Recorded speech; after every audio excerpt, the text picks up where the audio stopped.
I have been giving him heart attacks this playoff season. Me too, but what a narrative crusher this playoff season has been, right? I remember with Rohan talking about why Rohan said he thought the 49ers couldn't win the Super Bowl. I think Eric Crocker had a similar take when I was on with him, was that they believed the 49ers would have to win like a close, gritty game. And we hadn't seen the 49ers be able to do that yet, right? Like every time that they won, it was these blowout victory wins where they score on their first possession. The defense stops the opposing team on their first possession. It's just like these crazy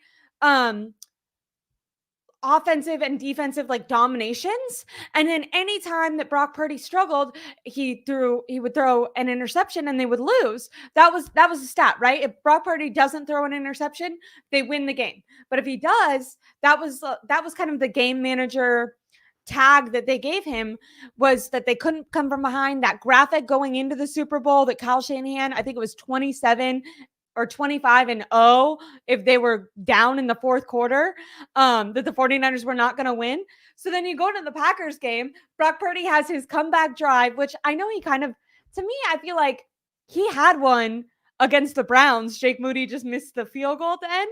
But Brock Purdy gets his friggin' comeback drive. Kyle Shanahan finally, now the record is 35-1. 1-35. That's how you would say it. Finally, they're crushing some of those narratives. Then going into this game, not only, I think his name's Keyshawn. He does the first takes with Richard Sherman, and he was saying like, "Oh, that comeback doesn't count because it was only by like 3 points." Friggin' in the playoffs, do you know that in the playoffs, only 11 teams have ever come back from being down in the fourth quarter out of all of the NFL forever? That has happened. It's like a crazy stat. Teams don't come back when they're in the playoffs and down. Well, and Keyshawn Johnson was saying like Brock Purdy doesn't deserve credit because it wasn't a wide enough margin that they came back from. Well, what about coming back from 17 points? That was crazy. They scored more than 27. At some point I had written down 17 unanswered points. In the second quarter, just a complete turnaround, right? I don't know how you guys feel, but that last guy, I felt bad. He said he kind of kept the faith. I didn't. I was, maybe I should have. I don't know. I guess a bad fan. I get so emotional. I was like tearing up because this season has been so nice doing this YouTube thing, and I was like, it's over. Like I'm gonna keep doing it in the off season, but I was like, so sure that the 49ers were going to go to the Super Bowl. Like I was 100% convinced coming into this game. I thought maybe it would be a close game, but I was 1,000% convinced that the 49ers were headed to the Super Bowl. And then when they were down by that much, and it wasn't that they were down by that much. It was Brock Purdy was having a terrible game and showed no signs of life. Christian McCaffrey was giving it 110, 20,000%. He seemed like one of the only guys that was like going balls to the walls, but he was still getting stopped. Detroit, their one positive thing on defense isn't against the pass, it's against the run, and they weren't running it, or the 49ers weren't running it well. The defense was blowing my mind. None of them could get home. Chase Young was jogging. Friggin' Nick Bosa at first, this was my reaction going to halftime. Nick Bosa wasn't doing anything. Friggin' Fred Warner, the missed tackles were crazy. Dre Greenlaw was playing his heart out. Oh my God, what was it when he got the stinger on his shoulder? He looked so hurt. I was so scared he had a dislocated shoulder or something. But they were missing tackles like crazy. Every time the Lions were on offense, the announcers were just announcing some like incredible run that they just had, or how easy it looked for Jared Goff. I had no idea how they were going to come back and change it all around in the second half. And they made me eat my words because they completely did. It was so incredible. The last two games, these really gritty back and forth games that kind of like give you heart attacks, I kind of love that as a fan. And it's so funny when that happened last week. I'm in New York with one of my friends, and I was telling my best friend, because she's not a huge football fan, and the game was so exciting. And I was like, Most games aren't like this for the 49ers. Most games, the team gets a touchdown or a touchdown and field goal. They're winning by like 10 points. You kind of have it in the bag, easy sailing, and you kind of know who's going to win. But with the Packers, it was like over, or it wasn't over until literally the very last possession when Jordan Love throws an interception. And I was telling her how abnormal that was. And then this game is even crazier. And I have no idea how I texted her too. And I was like, oh, like they lost. Like I have no idea. And because I gave her like the backstory of the Lions and everything. And she was like, wow, they lost. Like I really didn't think they were going to lose. I was like, I didn't either. And this was just me going into halftime. Like that last caller was like, I kept the faith. I had zero faith. And then I was too nervous. Like my dad is really superstitious. And so I was too nervous to like get excited that they started winning. So I was just like watching like very hesitantly, like not letting myself celebrate. But I was like in my head, like when Brock Purdy with his legs, every time he freaking ran the ball for 10 to 15 yards, because I think he ran it 3 times for 57 yards. Every time he ran, I was just like cheering, but I didn't want to get too excited. So I was like, yay. So nervous. That Ayuk, what an insane, like almost interception, then ends up being an incredible play to Ayuk. Brock Purdy did get away. I mean, he had 1 interception, but he did get away with a couple, like, this was a different one.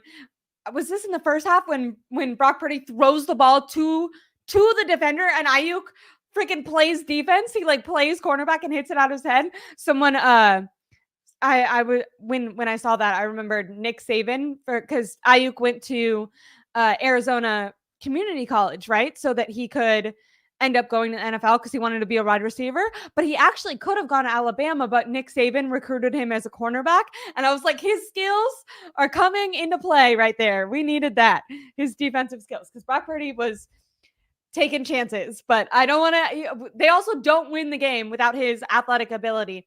I think nowadays you can't be a successful quarterback unless you're mobile. I think your team relies on that.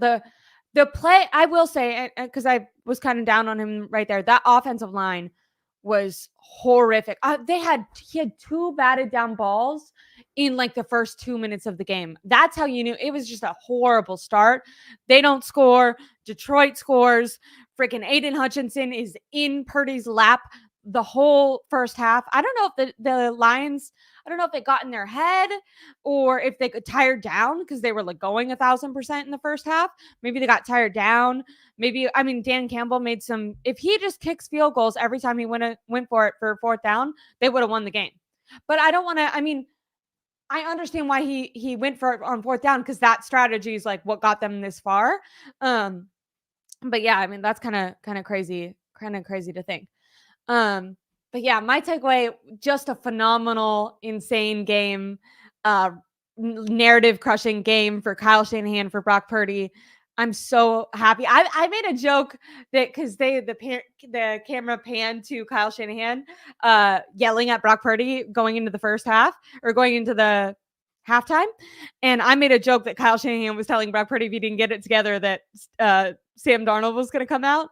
And man, that warms my heart. And Chris McCaffrey, I didn't see who got the game balls yet, but he 1,000% deserves it. In the beginning, when the whole team was struggling, he was the only positive play. And I was kind of angry with Kyle Shanahan because Kyle Shanahan was like continuing to run the ball, which most of the time you want Kyle Shanahan to run the ball, right? But it's like he had backwards game plans last week against a really bad run defense in the Packers. The Packers have a really bad run defense. For some reason, Kyle Shanahan was throwing the ball like crazy, not running it down their throats, even though that would have been super successful. The Lions, on the other hand, are first in run defense. They have the best run defense in the NFL. They're 27th in pass defense, meaning really bad against the pass. And for some reason, Kyle Shanahan kept trying to run the ball. And then eventually he was doing little dump off passes to Christian McCaffrey and to Debo. And that worked so much better because they're bad against the pass. And then like, it's kind of, you get a 2-for-1 because then they do get the yak yards. Debo had a crucial one like that where they kept getting first downs like that. But to me, they were not play calling that a couple of the times that they went 3 and out. Christian McCaffrey didn't even touch the ball. I was so angry with Kyle Shanahan about that. But whatever they did at halftime worked. They scored on 5 of their back-to-back 5 offensive possessions. They scored on every single one. I mean, that is incredible. And way to go, Kyle Shanahan, for trusting Jake Moody to attempt to kick a field goal again, because I'm a pessimist and I was like, don't let him kick, go for it on 4th down. And that would have been the wrong choice. So I think I can get, emotional and angry at Kyle Shanahan for kind of being a little bit conservative, but in this game, it worked out in his favor for sure. I want to think, like I said, Nick Bosa got the 2 sacks. I thought Fred Warner had a bad game. I don't know. But let me know in the comments. Maybe I'm being too harsh. I always like to kind of watch the game again, either the next day or something, because I think when I'm in the moment, I'm so emotional about it that I might notice different things. But missed tackles are a huge issue. And against the Chiefs, and we don't have to talk about the Chiefs too much, but against the Chiefs, they're going to have to play a lot better, and they're going to have to make their tackles, because missed tackles were crazy. I think a big part of the 49ers winning was the Lions going away from the run, even though the 49ers could not stop the run. But yeah, incredible. I mean, I think Brandon Ayuk has to get it right. Like his catch off the helmet and then into that touchdown drive, that series started like a momentum change, because then directly after that is when the Lions end up going for it on 4th down and not getting it. And then right after that, that's when they fumble the ball, right? And the 49ers get the ball back. So like the momentum in the game, and I don't know, I think people say momentum isn't like a thing, but it definitely was on this game. I think my standouts on offense have to be Christian McCaffrey, because even when the team was struggling, I thought he was doing good. Deebo Samuel, I'm so glad he was able to play with his shoulder injury. The spunk that he spunk kind of sounds almost childish. The force, the grit that he brings, which the Lions had grit written on their helmets. I don't know, a little bit corny. I understand these things when you're like turning around an organization. Like I think the Chargers need that, like they need constant reminders, and they need to go for it on every single 4th down. They need to like change their philosophy. And I think that's kind of what Dan Campbell has done for the Lions. But if I'm the Lions, I'm definitely nervous, because they're saying that Ben Johnson, he might go, he's the offensive coordinator that's made Jared Goff look really good. He might go coach for the Washington team. And I don't know. I think that you want to establish a culture, but then you also want to be able to coach smart. And I do think that Dan Campbell made some decisions that ended up harming his team at the end, like calling that timeout at the end so that he needed a onside kick in order to get the ball back. Like that was just a stupid decision. I mean, I'm happy as a 49er fan he made it, but yeah. And I saw in the halftime, I saw there's a picture of Eminem. Oh, I don't know if I can do that without getting my channel taken down, so never mind. But he was flipping off the camera, and I was like, dang it, because I like Eminem, and I was like, oh, Eminem is over there rooting for the Lions, happy. And then at the end, I'm like, I bet he's just up there like yelling at himself, all mad. Yeah, so I'm gonna go through some of the comments. This is my dad. So happy we won, but what the hell happened with this whole team? CMC was the glue to this win. I agree. I think CMC gets my game ball for sure. It's hard to choose a guy on defense because they struggled. Eric Armstead made a crucial play. Bosa getting those 2 sacks made a crucial play, but for the majority of the game, they were not there, and that was hard. But it was a total team collapse, but also a total team rally. And I made this correlation.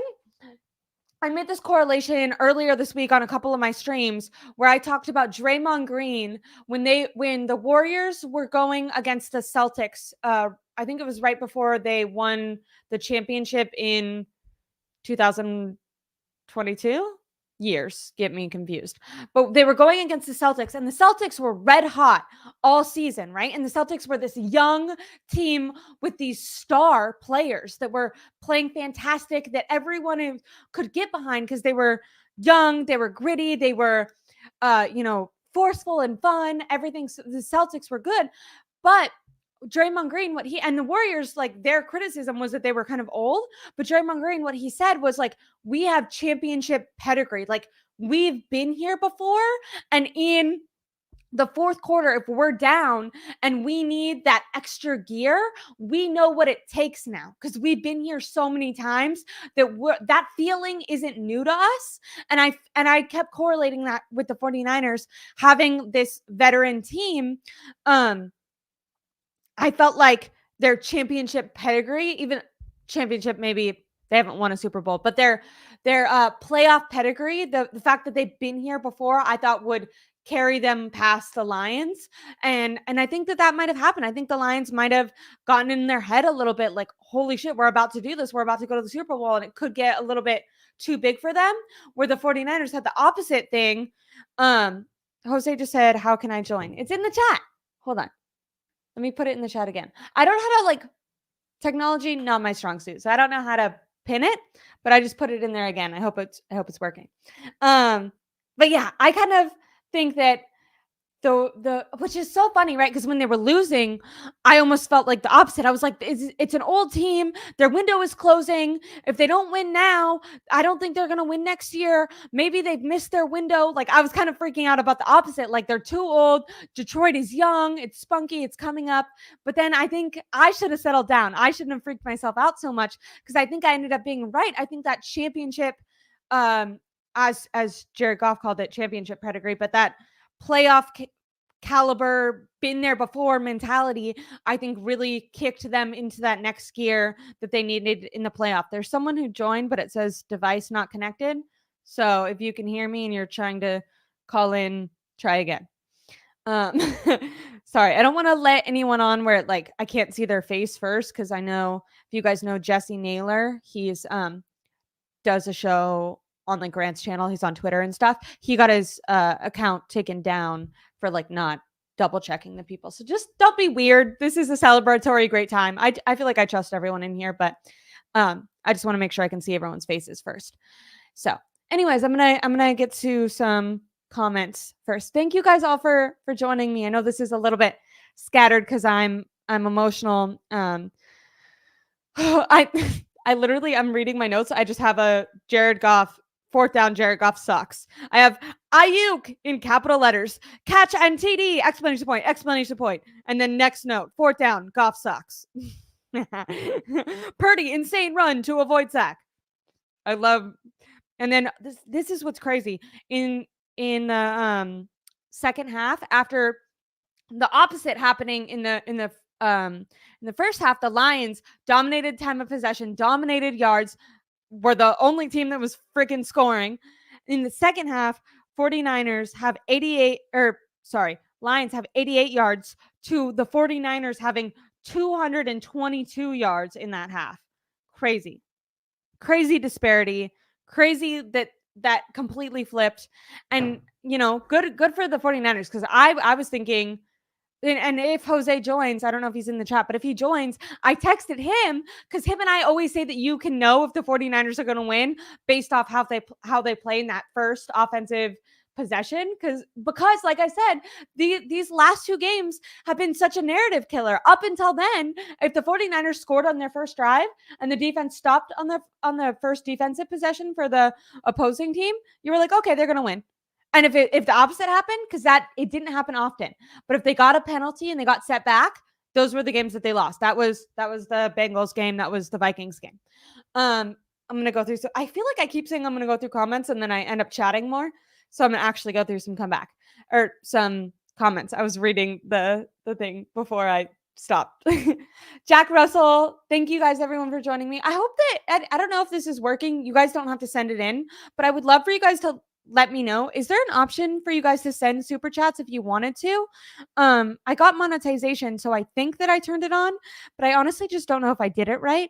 So if you see a button that where it's an option to do it. I'm not telling you guys to do it. I'll read the normal chats, but just let me know that exists, because I don't know if it works. And not that I don't think it works in general. I just might not know how to do it because technology is not my strong suit. Jack Russell says the comeback was unreal, but we can't have a start like that in 2 weeks. Free pints for CMC. I agree. Christian McCaffrey should have a crazy celebration. Knowing him, he might not. I would also love, and I'm sure, I think I might have asked this already, so I'll go down and scroll down. But does anyone have updates on Christian McCaffrey? He landed on his head on that last amazing play that he made right before they put Elijah Mitchell in to run for the touchdown. My dad texted me about that, and he was like, "Oh, they should have given it to Christian McCaffrey because he was the one that got it down there." But if you watch, Christian McCaffrey actually asked if he could go out of the game, and when they replayed it, he was upside down, full force, landing on his head. I don't know if it was because they had the game in reach, but he didn't go in the game for the rest of the game after that. Obviously, all they were doing was running out the clock. But I would love to know if Kyle Shanahan had any updates on that. Usually we have to wait for Monday with these things if they have to get MRIs or anything. But if you had a concussion, I think you might know right away. So if they mention that, let me know in the comments. I also agree. Having back-to-back start, against Patrick Mahomes, that's going to be, they have to figure that out for sure, because I'm happy that they can win gritty now. I think, like I said, Eric Crocker was saying that he didn't think that they could win the Super Bowl if they couldn't have gritty wins. Rohan said something similar. I've done streams with both of them, and all year they've only whenever they had an opportunity to win a close game, they lost it. All their games were kind of blowout games. So I'm glad that they proved to us that they could. But we just saw Patrick Mahomes. I don't know. You can never bet against that man, right? We're gonna have plenty of time to talk about the Chiefs, but how do you guys feel about that? I'm nervous. I'm glad. I don't want to jinx it because you don't want to say that you're confident playing the Chiefs, right? But I do think talent-wise, the Chiefs would be an easier team to beat than the Ravens for the 49ers. I hope I don't regret saying that. Do you guys agree? I feel like the Chiefs are having a down year. I feel like they're having a bad year. It's crazy that they're in the Super Bowl when they're this is a bad year for the Chiefs and they're still in the freaking Super Bowl. It's crazy. But yeah, I think the 49ers have a better chance at beating them than they would the Ravens, because I think the Ravens are specifically kind of built to win. Will you guys also in the comments let me know if this link is working to call in? Because Jose, who I do streams with on Tuesday, so he'll be on my channel on Tuesday. Make sure to like and subscribe. But he did text me and ask me to put the link in the chat and then never showed up. So what the heck, Jose? If you're listening, call in. Anyways, I agree. They can't do that against the Chiefs. Hopefully they'll get their ish together.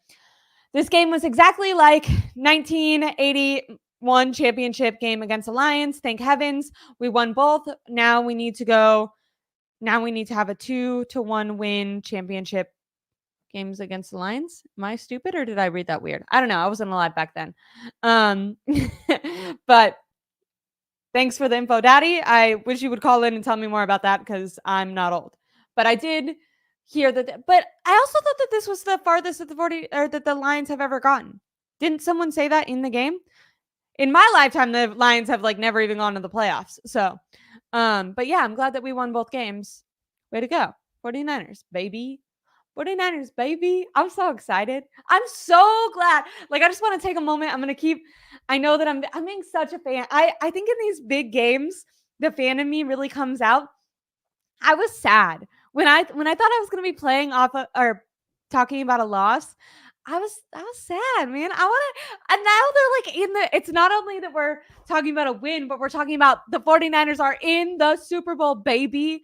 And freaking Kyle Shanahan, I'm so excited to tell my friend that I'm staying with. I keep saying she's not super into football, but I told her the whole backstory of Jerry Goff and Matthew Stafford and the Rams and the Lions. I know the Lions have always sucked. I told her the whole lore of them when I was trying to explain what team they were going up against.